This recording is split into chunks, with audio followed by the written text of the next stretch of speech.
భక్తిదేవరయ ప్రేక్షకులకు నా నమస్కారం. అసలు సర్పదోషాలంటే ఏంటి? 12 రాసుల వారికి ఈ సర్పదోషాల వల్ల వచ్చే సమస్యలు, వాటికి పరిహారాలు ఇవాళ మనం నానాజీ పట్నాయక్ గారిని అడిగి తెలుసుకుందాం. Hi, my name is Gautam and I actually stay in Markazgate itself. I had this back pain. It's been 1.5 years. I have tried many treatments like chiropathy, oil massage, physiotherapy especially, but it didn't work out as much like what I expected.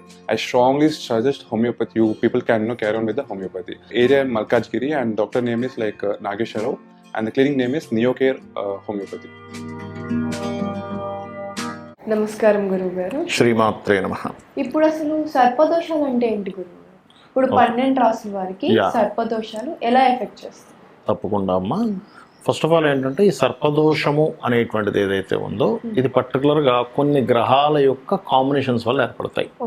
అంటే శని కేతు, అంటే శని రాసుల్లో కేతు ఉన్న, కేతు రాసుల్లో శని ఉన్న, కేతు రాసులు ఉండవు కాకపోతే కేతుతో కలిసి ఉన్న శని ఉన్న, అదేవిధంగా రవి రాహువు, శని కుజ, కుజ రాహువు, కుజుడు బుధుడు, ఇట్లా కొన్ని కాంబినేషన్స్ ఉన్నాయి సర్పదోషానికి.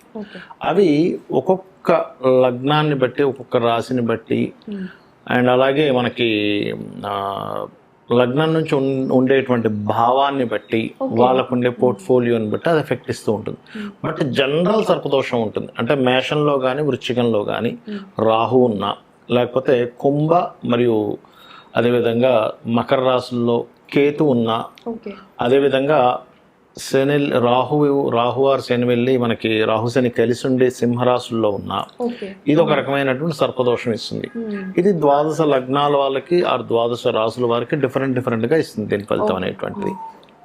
గురువుగారు, ఇప్పుడు సింహరాశి లేదా సింహ లగ్నం వారికి ఈ సర్పదోషాలు తగిలితే ఎలాంటి సమస్యలు వస్తాయి? దీనికి పరిహారం ఒకటమ్మా, సింహరాశికి సింహ లగ్నానికి రాశిలోనే రాహు ఉన్నాడు అనుకోండి, అదేం చేస్తుంది అంటే ఫస్ట్ ఆఫ్ ఆల్ వీళ్ళకి వేడి స్వభావాన్ని ఇస్తుంది. హెవీ హీట్ని పెంచుతుంది అనమాట.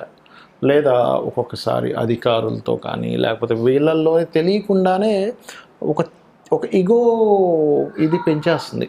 అధికారం నేను అన్నది సాగాలి, నేను అన్నది ఎందుకు వాళ్ళు పట్టించుకోవట్లేదు అని తెలియకుండా వాళ్ళు పెరిగిపోతూ ఉంటుంది. వాళ్ళు మంచివారే. ఇక్కడ ఏమవుతుందంటే అమ్మా, వాళ్ళలో ఆ సిమ్టమ్ అంటే వాళ్ళలో ఆ తత్వం ఉంది, కానీ వాళ్ళ మంచివాళ్ళు చెడ్డవాళ్ళని కాదు అక్కడ. అక్కడ ఏమిటంటే వాళ్ళలో న్యాచురల్గా మంచితనం ఉన్నప్పటికీ తెలియకుండా ఆ ఒక్క లక్షణం వాళ్ళని అవతల వాళ్ళకి ఇంకొక షేడ్ చూపించినట్టుగా అనిపిస్తున్నారు. వీళ్ళు చాలా ఈగో చూపిస్తున్నారు.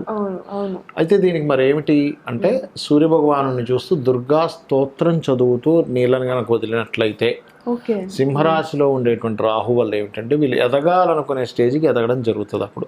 లేకపోతే ఏమవుతుందంటే సింహరాశిలో రాహు ఉన్నప్పుడు సర్వసాధారణంగా వీళ్ళకి సంతాన సంబంధించిన సమస్యలు రావడం కానీ, లేకపోతే వీళ్ళు ఒక స్టేజ్కి అంటే కెరియర్ పరంగా కొంతమంది అంటుంటారు చూసారు, నాకు ప్రమోషన్స్ రావట్లేదండి.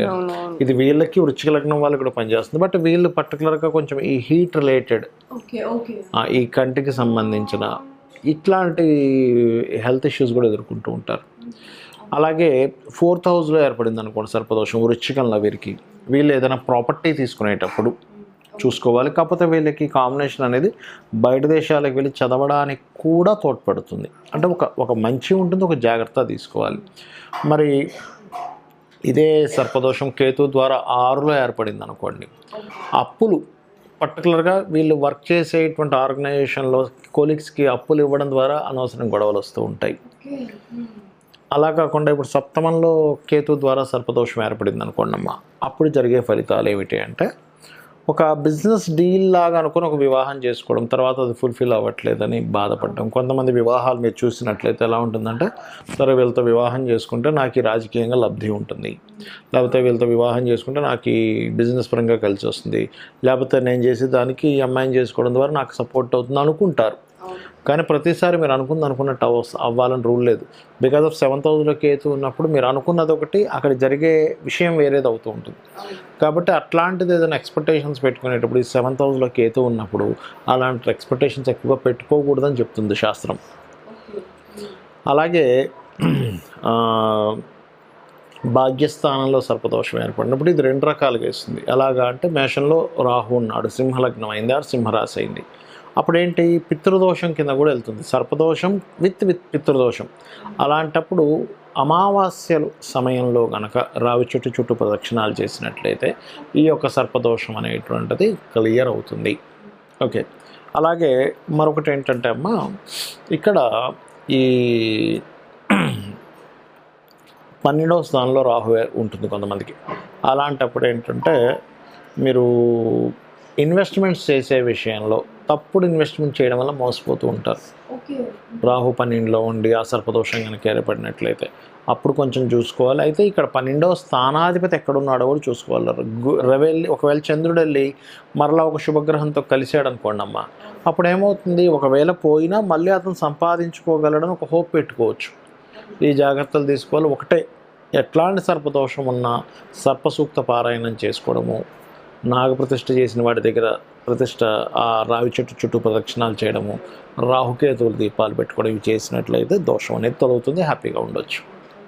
గురువుగారు, ఇప్పుడు అసలు జాతకాలు లేని వారికి సర్పదోషం ఉంది అని ఎలా సిమ్టమ్స్ తెలుస్తాయి?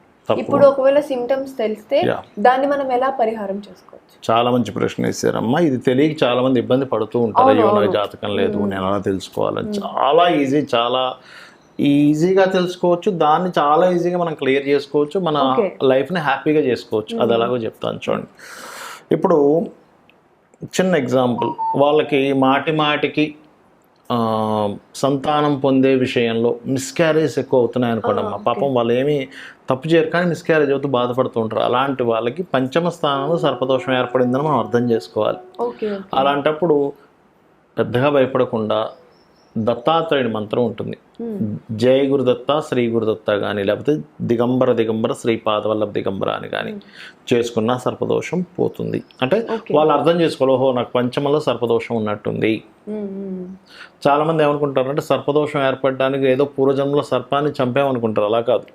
కొన్ని ఇప్పుడు స్త్రీలు చూడండి అమ్మ, డేట్ టైంలో పొయ్యి దగ్గరికి వెళ్ళకూడదు అంటారు, కిచెన్లోకి వెళ్ళకూడదు, వంట ఉండకూడదు అంటారు. వాటి వల్ల కూడా సర్పదోషాలు ఏర్పడతాయి. అలా కొన్ని చేయకూడనటువంటివి చేయడం వల్ల కూడా సర్పదోషాలు ఏర్పడతాయి. అయితే ఇక్కడ అదొకటి సిమ్టమ్. రెండవది ఏమిటి అంటే సెటిల్ అవ్వలేకపోతున్నాను సరిగ్గా లైఫ్లో. అంటే సింపుల్, మీరు అర్థం చేసుకోవాల్సింది ఏంటంటే, ఒకటి 10th లార్డ్ అయినా పాడై ఉంటాడు, దశమాధిపతి అయినా పాడై ఉంటాడు. దశమాధిపతి పాడైతే కొన్ని రోజులు మాత్రమే వాళ్ళు సెటిల్ అవ్వకుండా ఉంటారు, ఆఫ్టర్ దట్ సెటిల్ అయిపోతారు. కానీ సర్పదోషంలో కనుక ఏర్పడి మీకు దశమం పాడైంది అంటే అప్పుడు లైఫ్లో 40 years, 45 years, 50 years దాకా వచ్చేస్తుంటాయి, కానీ సెటిల్ అవ్వరు. అది కెరియర్ పరంగా సెటిల్ అవ్వదంటే అర్థం చేసుకోవాలి, ఓకే నాకు ఈ సర్పదోషం ఉంది. దానికి శాస్త్రాల్లో చాలా స్పష్టంగా చెప్పింది ఏంటంటే, నువ్వు అమ్మవారిని నామం చేసుకుంటూ నీ ప్రయత్నం నువ్వు చేయి. ఏ సర్పదోషం ఉన్నా సరే క్లియర్ అయిపోతుంది. ఎందుకంటే మనకు దేవి భాగవతంలో చాలా స్పష్టంగా చెప్పబడింది. ఏమిటి, మనం చేసే పాపకర్మల వల్ల ఇవి ఏర్పడతాయి. అవన్నీ అమ్మవారి భక్తులుగా మారి అమ్మవారిని కనుక మనం స్మరణ చేసుకుంటే అవి క్లియర్ అయిపోతే మనం హ్యాపీగా ఉంటాం. దానికి చాలా సింపుల్గా సెటిల్ అవ్వట్లేదు, ఓం మాణిక్య మకుటాకార జానుద్వయ విరాజితాయే నమః, లేదా ఓం శ్రీమాత శ్రీ మహారాజ్ని శ్రీమత్ సింహాసనేశ్వరి నమః. ఇది చేసుకొని నాకేంటి అమ్మవారు ఉంది, నాకేం భయం, సర్పదోషం ఉంటే ఏంటి, ఏ దోషం ఉంటే ఏంటి అనుకొని మనం కనుక ముందుకు వెళ్ళగలిగితే సూపర్గా కలిసి వస్తుంది. గుర్తుపెట్టుకోండి.